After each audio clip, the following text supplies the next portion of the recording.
Discussion keeps the world turning. This is Roundtable.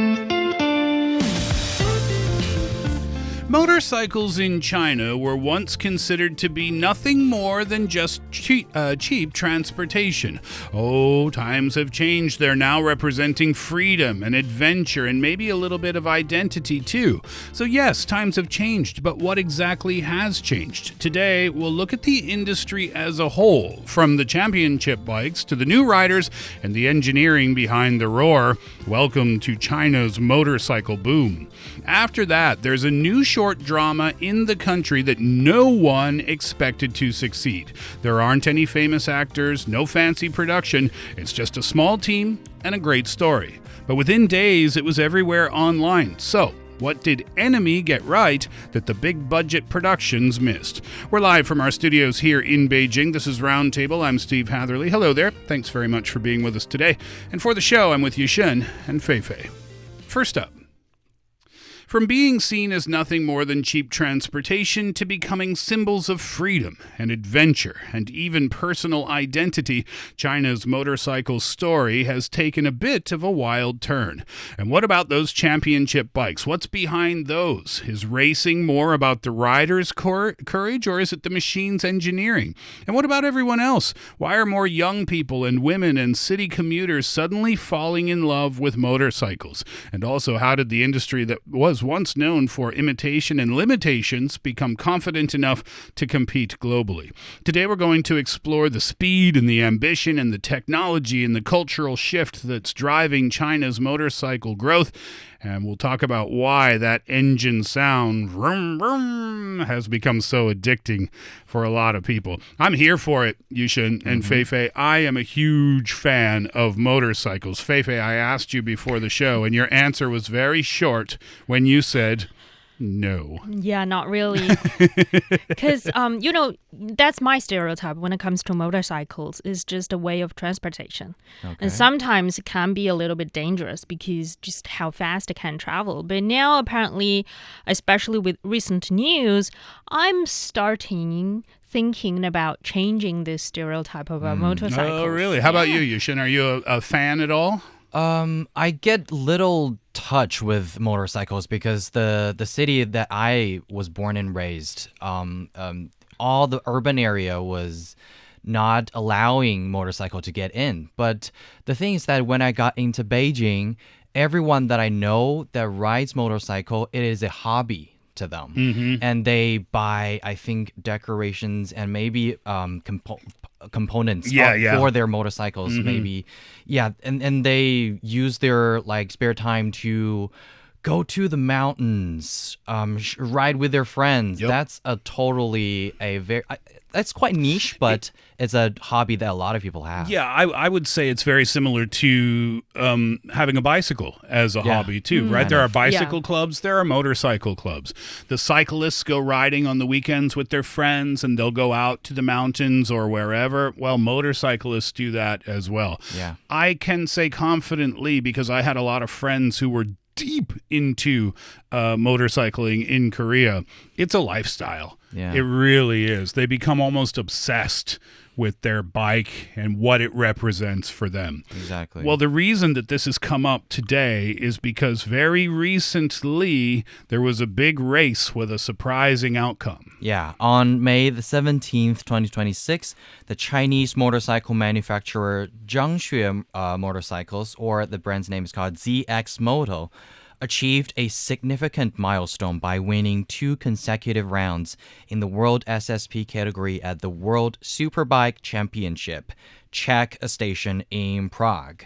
And driver Valentin Davies secured the victory by overtaking a Yamaha competitor in the final lap, marking the team's 5th championship title of this season. We have a clip of Valentin Davies crossing the finish line as reported on Chinese television. 没有机会了，真的没有了。今天的话，的确是碾碎了所有的质疑，对所有的豪门车手啊，死死的把他们按在身后。恭喜！ What did he say? Yeah, no chance. Yeah. No any chance.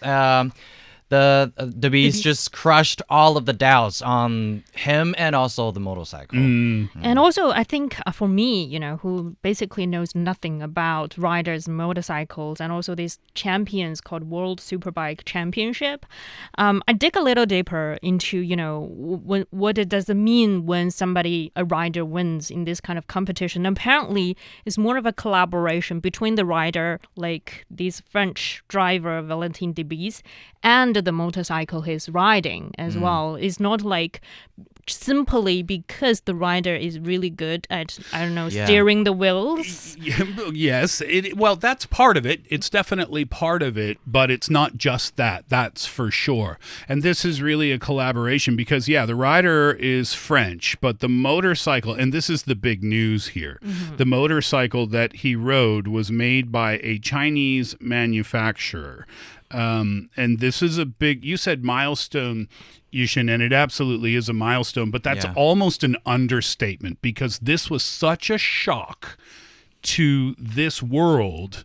People couldn't believe what happened. So what's this relationship all about between the French rider and the Chinese motorcycle company? Yes, the relationship between these two are inseparable, and victory is usually the result of both human skill and also engineering performance working together. And I think that is why a lot of Chinese people are so excited about the victory of not only the driver but also the motorcycle manufacturer ZX Moto. Yeah, so I don't know if it's 50-50 or 60-40 or 30-70. I don't know what the ratio would be, but it's part skill of the driver, but also equally or just as important is the quality of the machine that they're riding. It's kind of like Formula One, isn't it? It's exactly. like a team working. And so when we're talking about this particular Chinese brand, because it's also my first time hearing about this brand, Zhangxue or ZX Moto. And when it comes to this season of championships in motorcycling, apparently there is a ranking for the riders. For example, this French driver Debise has risen to the second place in his individual standings with 147 points. And also the ZX Moto also has some sort of a ranking as well. Right now, that brand currently holds the third place in the manufacturer standing with 149 points. Yeah, and this company, ZX Moto, is a name that is new to many. I've watched many YouTube reviewers when it comes to motorcycling.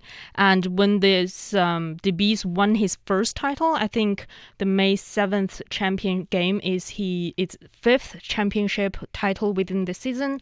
When he first won the winning title, a lot of reviewers out there are commenting about it's finally time that we're seeing some non-legacy brands in the motorcycle. Yeah, legacy brands, you're talking about Ducati, Kawasaki, Yamaha. Yeah. These are very well-established motorcycle brands that have been around for a really, really, really long time. Yes. There are other companies, too, from other countries. But China has never been represented, ever. And this company, that's one shocking, wonderful thing about this story. But the other shocking, wonderful thing about this story is that this Chinese motorcycle company, ZX Moto, it's not even a Chinese legacy brand. It's a relatively brand new company on its own. It's in many sense is a newcomer in the motorcycle manufacturing. First of all, the brand was officially established in April 2024 and as of May 2026 has been operating for only 2 years. And also in the competition in the Superbike World Championship World SSP category, ZX Moto only officially entered as a team for the 2026 season. Right. So it is also the first full season of competition that it participated. It's almost unbelievable. Yeah. And also when it comes to, I think, the founder himself. This is such a touching story. Zhang Xue, he's an enthusiast when it comes to motorcycling. I think on the Chinese internet, one of the first clips that went viral about him is when he was in his around 20 years olds, and he's want to showcasing his motorcycling skills, and he basically ride his very old and shabby motorcycles to chase any reporters out there to try to show them I have the skills and maybe some professional teams out there are interested in me. So eventually, of course, he sort of transitioned his identity from a rider to a manufacturer. But I guess it's I think a lot of people are commenting about his stories about persistence and also passion. I guess if you can stick to one, I won't say hobby, just one mission for decades of time, and without knowing what would turn out in the future, it definitely needs more than passion. It needs more than confidence and also belief, I guess. And what's important about this time is that the success is attributed to the specific bike, 820RR. That's the racing car, which has been praised for its speed and also improved handling. And the founder, Zhang Xue, has expressed optimism about contending for the annual championship after this fifth championship for the whole season. And let me finish the relationship between the rider and the bike, because, even the most talented rider still depends heavily on the motorcycle or underneath them, the machine. Right? Yes, the engine power, acceleration, aerodynamics, and electronic suspension setup, and also reliability can all determine whether they can fight for a win. And what is more important, that I think the number is 97% of all of the components of this bike are all domestically produced and designed. Is another wonderful part of this story, because historically speaking, we're going to get to this in just a sec, a lot of the parts that were used on Chinese motorcycles came from other countries. They were imported. Or perhaps bikes were deconstructed and then put back together using built here components. But this is all domestically produced, which is another great part of the story.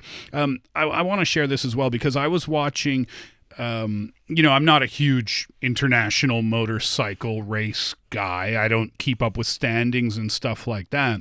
But after I learned about this Chinese company's breakthrough, I wanted to know what the international fans were saying about this. So I watched some videos, and I watched I want to share this. The founder was at the race. I'm 99% sure it was him.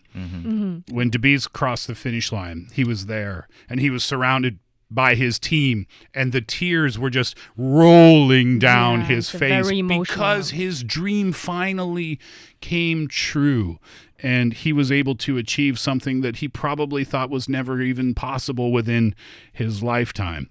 So that was one really cool thing to see. The other thing, the comments that were there, people were saying, when this bike and this rider won the first race, the comments were like, oh yeah, fluke. Fluke means like lucky one-time thing. Yes. Yeah. Right? Not gonna happen again. This is a Chinese motorcycle. What are you talking about? Then it happened again. And now this is getting to be a regular thing.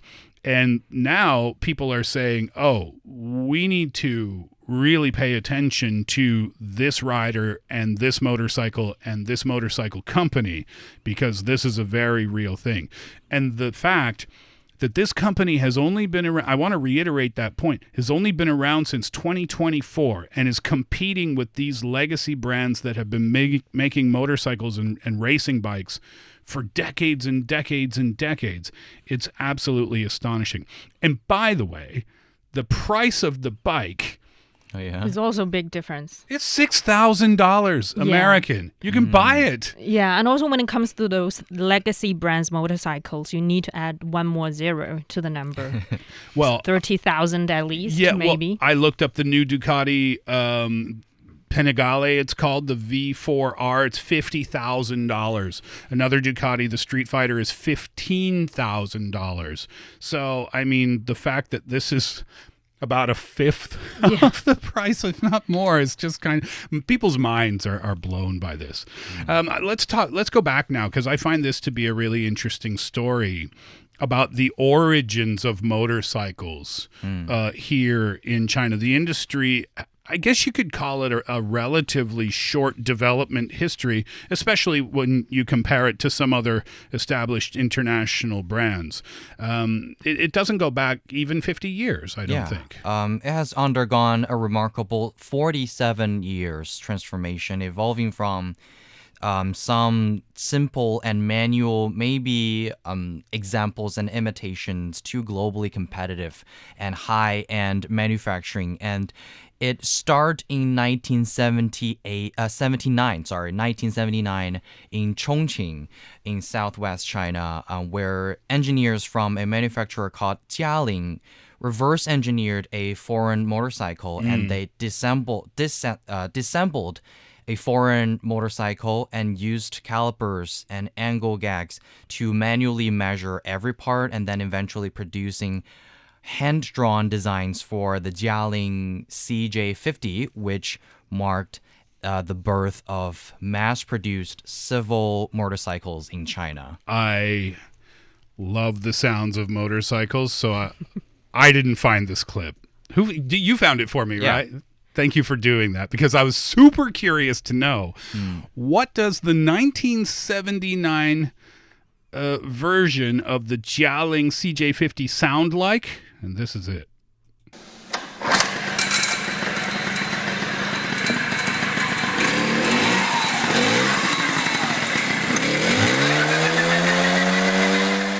That's awesome. Yeah. That is awesome. If you listen to it really, really carefully, you can hear some bling, bling, bling, Yeah. sound. And that's a signature sound, apparently, from that motorcycle. Exactly. And also, I have a lot of memories flooding back in, because when it comes to this kind of... You've heard that sound before. Yeah, because where I grew up in Mongolia, motorcycles are very common for herders. You know, they don't only ride horses to herd their sheep. Nowadays, they use motorcycles, and that is the sounds I heard when I was a child. At that time, did you know it was the Jialing CJ50 from Chongqing? I know, because the motorcycles are everywhere produced by Jialing, not only Jialing, but also, for example, Li Fan or Zongshan, and also there's Qianjiang and Dayun, a number of them. And also, quite funny is I have a lot of friends back in high school, for instance. They have shirts from those motorcycle brands because their parents bought one of the motorcycles. But at that time, it's considered it was considered like cheap transport when it comes to cheap and convenient transport. So that's why you can hear that the sound is very similar to a tractor at some point, I guess. Yeah, I guess so. But Chongqing became really important during the 1980s and 1990s, Yushun. It became the center of China's motorcycle boom. Yeah, a lot of these brands, like Fei Fei just mentioned, Zongshan, Longqing, and Li Fan, rapidly expanded through some low-cost manufacturing, and even some of them through exports. And by around 2000, Chinese motorcycles dominated many Southeast Asian markets, like Vietnam is one example. And as Li Xueping from the Chongqing Automobile and Motorcycle Industry Association noted that at one point, 1 out of every 4 motorcycles in China was made in Chongqing. So the city is, I think, also, even now, it is well known for the manufacturing of motorcycle. Maybe that's why I said, didn't I? Yeah. When I came back from Chongqing, I said, I didn't see shared bicycles anywhere. I wonder if I think the geography also played a role I think there. that might be more what's happening rather than a dislike of the bicycle and a love of the motorcycle.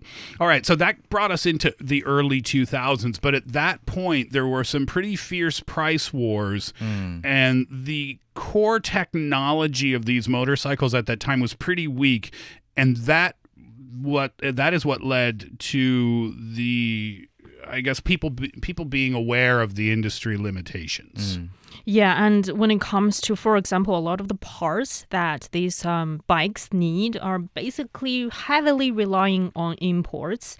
And that not only revealing that when it comes to only producing cheap alternatives are not going to sustain your development when it comes to brand growth. Yeah. And also at the same time that you need also to catch up on when it comes to innovation and sustain your growth. So that's why after in the mid-2000s and onwards, a lot of Chinese manufacturers began to partnering with global brands to learn about, their engineering and production standards.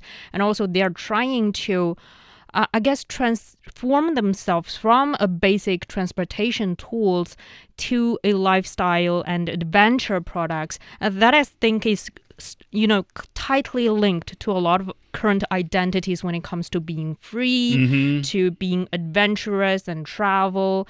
But I saw a case online basically says when somebody is trying to go out traveling on a bike, traveling between Sichuan and Xizang on highways, he couldn't find a domestic produced type that can sustain this kind of journey. Oh. So that is also sort of a wake-up call for them. So we need to produce more high-end products on the market. High-end products, high-quality products, pardon me, that are being domestically produced. The 820RR, the bike that we're talking about in that race, the core components like the engine and the frame and the electronic controls, those are 100% independently developed, supported by a network of manufacturers across the country here. It has a 97% localization rate, and that's amazing news.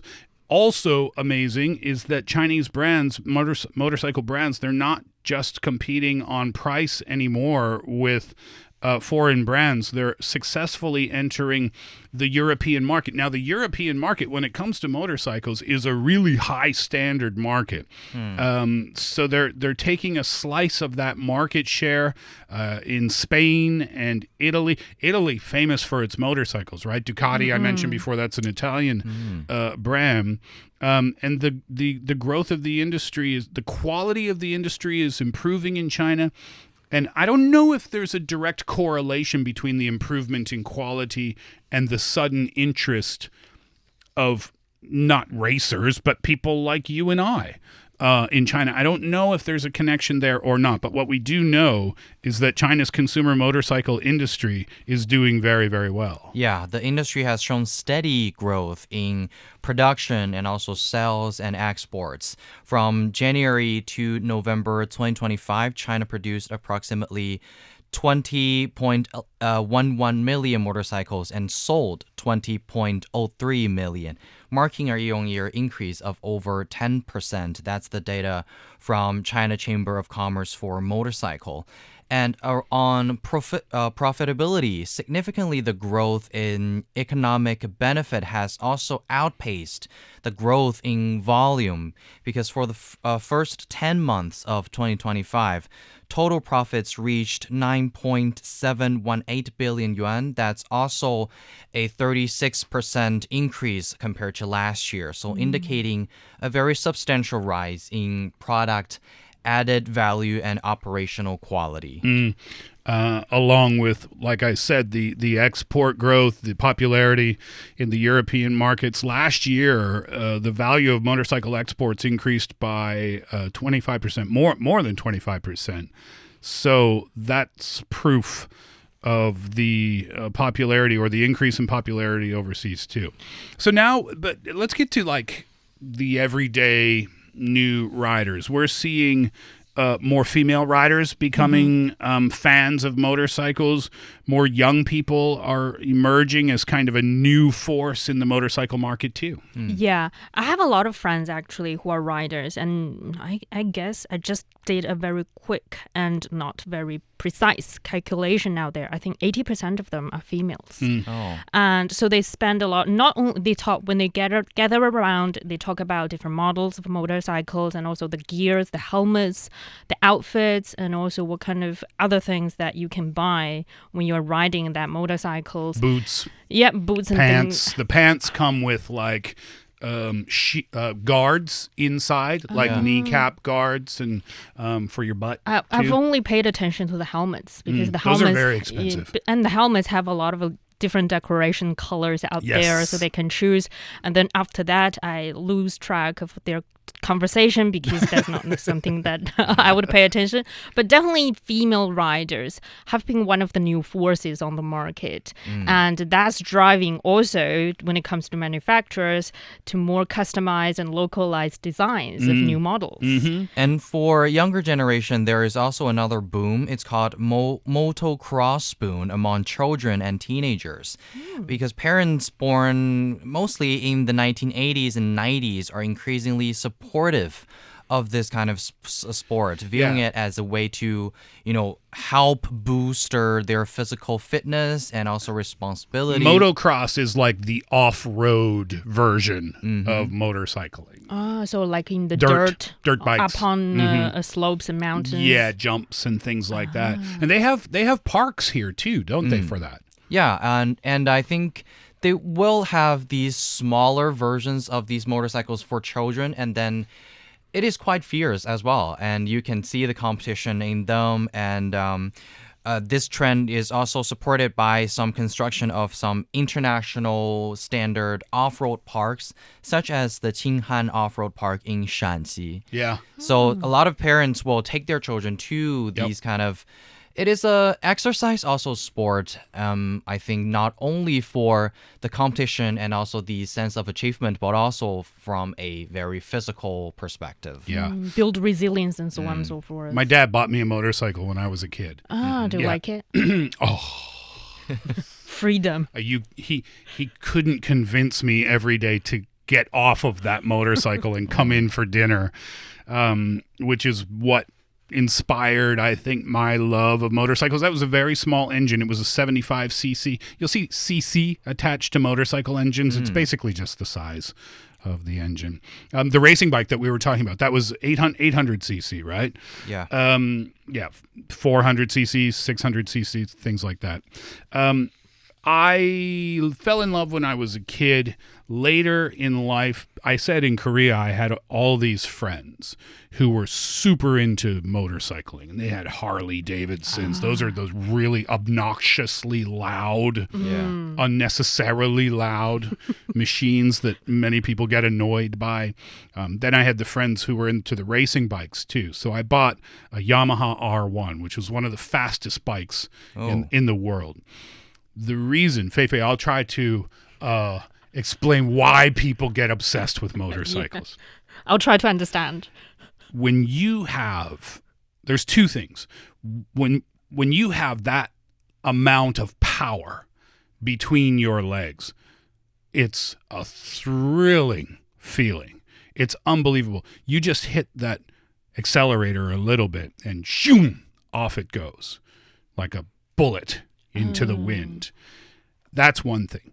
The other thing is that when you remove the walls of a car and it's just you and the road, nothing can beat that. Nothing. There's something poetically romantic about it. That's why we use words like freedom and liberty and lifestyle when we talk about people who are really into motorcycling as a hobby. Fei Fei, from what I know from you, you would love it. I can totally see you in a leather jacket and a Harley Davidson zooming down the Chinese highways. Yeah, maybe that's the reason I've never ride a motorcycle before. Yeah. One thing is it's really fast. Yes. It sort of scares me on some level. Which is why I don't own that bike anymore, because one day in Korea, I was on... there was a section outside of Seoul that was very well known to be like a very windy road section, very quiet, not that many cars. So motorcyclists really love that stretch of road. So one day I was out there by myself and I went into a corner. Now, when you go into a corner, you're supposed to calculate the speed.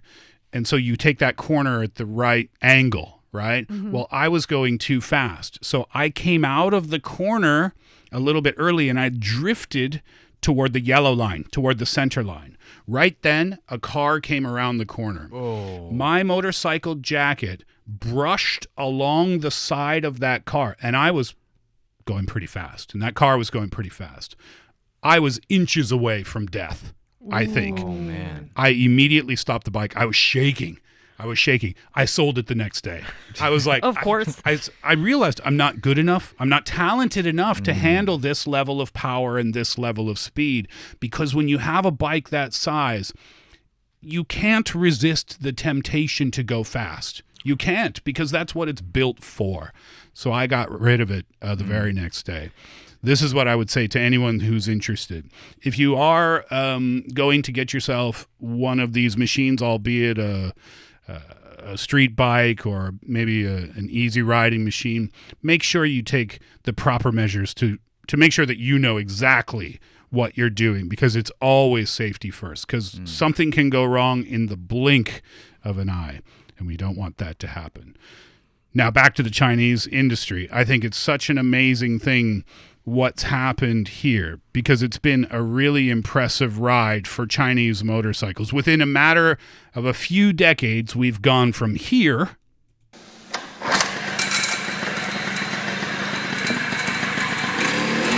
I love that to here